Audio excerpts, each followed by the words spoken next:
Hello everybody and welcome back. Good to talk to all of you again today, and I hope this video finds you all doing well. This video is actually coming out a little bit earlier than originally planned, but some things have happened within the last little bit that has pushed this whole situation up to an earlier time.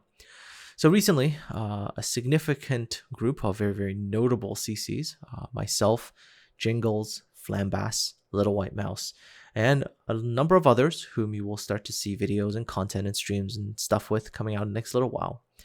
We've gotten really to that enough is freaking enough stage with Wargaming, St. Petersburg. The things they're doing as a company are disgusting and very oftentimes just morally bankrupt. You know, the things they say, the things they do has just pushed us over the edge. And there's a couple of major things. And the first one, and I think this one is kind of going to be obvious to many of you, is the gambling loot boxes. There is so much of these loot boxes now that it almost feels like every single month something new is in a loot box. Even when it's not something that should be in a loot box. Oh, well, you know what? We'll put it in a loot box too. You know, just think Distant Voyagers containers. Like, really? Just for camo, not even for ships, just camos, needs to be in a loot box now too. You know, and then the final real thing that kind of broke the camel's back is Missouri. This is a ship that was originally for free experience back in the day, and of course they made her with that huge credit earning bonus, which was the real reason they initially went, oh, that's not good. You know, players get that one premium ship and they never need to get another one. And that one, of course, remember, they didn't even sell. They made it for free experience. So, you know, they decided that that was not going to be a ship that they wanted people to have easy access to. So they removed her. And then, of course, later on, that ship came back in a box. And so you think, okay, well, maybe one day, when they decide that they want to bring just a ship back for her historical significance, they'll make her just sort of like every other premium ship, a ship that is relatively easy to just go into a store and purchase. Well, now we know, you know, this historically significant ship, the one that a lot of collectors have been waiting for. Oh no, that's in a loot box as well. Also, by the way, speaking of containers, don't forget, with the Missouri, they're not even telling us what the odds are, right? It could just be like Johan de Witt again. And even with Johan de Witt, don't forget that for an early access container, went from originally like odds, which was like 1 in 40 something. For Johan de Witt, it went up to 1 in 72. They actually increased the number of boxes you have to open for a chance at getting that ship. This is just how much this gambling thing has increased. And remember, this is still a game that, according to the ratings agencies, are perfectly good for children. Just think about that for a second. Anyways, the response regarding Missouri was very negative among the CCs. I mean, a lot of feedback was provided. A lot of very passionate feedback was given. And wow, the responses that, you know, we got back from Wargaming. Wargaming loves to say that we are supposed to be partners in this discussion, but that wasn't a discussion between two partners at all. I can't really go into the details because obviously they decided that that needs to be NDA as well, so I can't really talk about specifically what was said, but the simple way I can explain it in a way that I think all of you can imagine is, imagine having a quote-unquote discussion with supposedly the opposite side that is an equal partner-ish, you know, kind of situation, and you're supposed to talk to each other supposedly with mutual respect, and instead it felt like you were talking to the lawyer on the other team. The answers that were provided were just that type of answer. It was infuriating to see. Oh, did I mention that at the end of it all? Actually, I'm not sure I can say it. But basically, let's just say that the discussion ended with somebody Alt F4ing and just quitting the discussion altogether.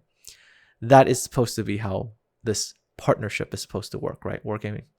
Anyways, moving on to the next thing, and that has to do with feedback.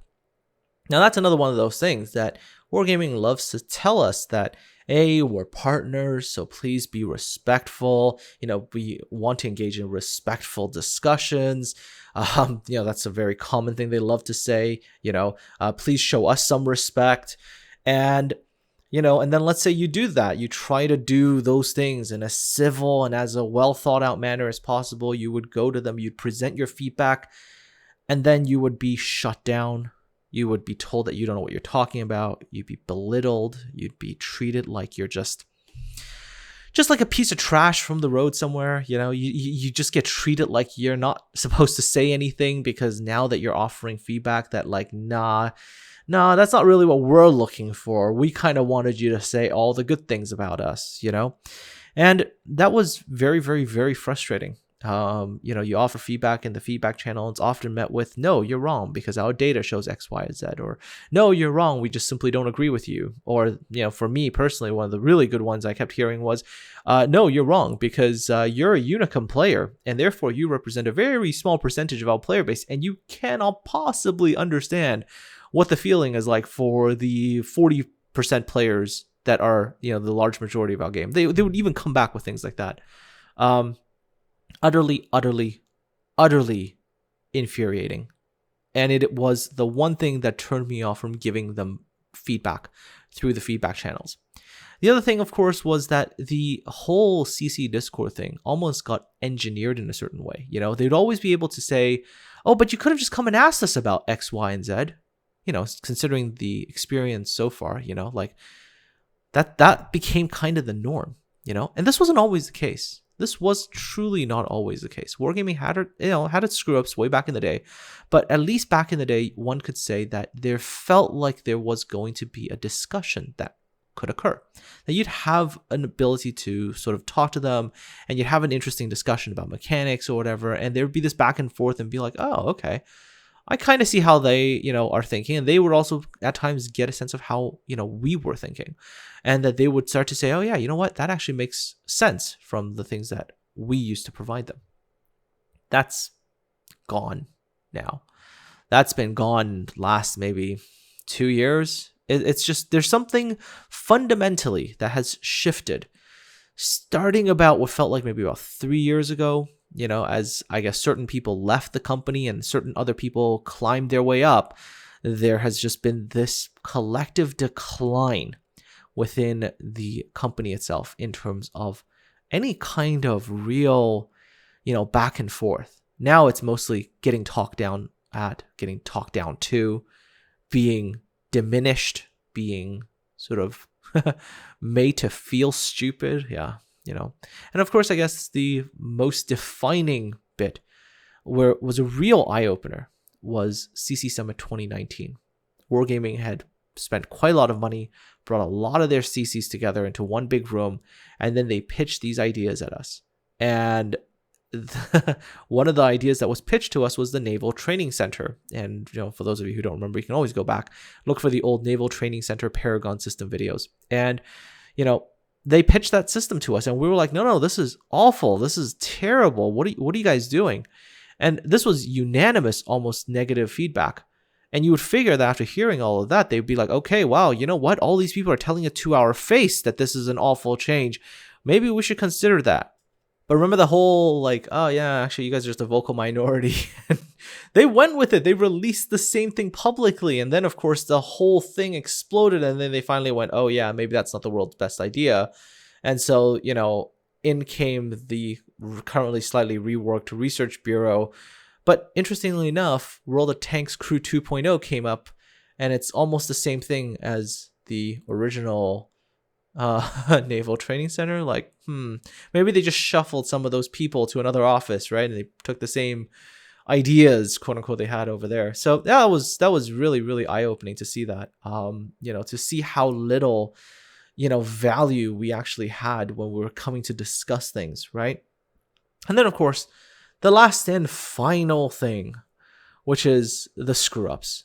Wargaming's repeated, like every so often screw-ups, which by the way are becoming much, much more frequent these days. But they used to screw up and then they would apologize and they say, yeah, we're really, really, really sorry about this, and we're promising that we're going to do better. Now, for those of you who have been around and who have seen this and have heard this, let me ask you the all-important question. Have you noticed an improvement? Wargaming's management seems, comically unwilling to, fix any of the real problems.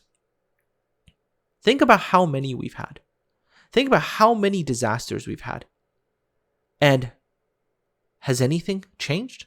Has anything fixed? Has anything gotten better? In fact, the problems seem to be now occurring at an ever faster pace. We had how many in the last 3 months? Good Lord. I jokingly made an image, this job has worked X number of days without a PR screw up, and now that's becoming like, this job has worked X number of hours. Maybe in the future it would be like talking about minutes, without a PR screw up. It is shocking.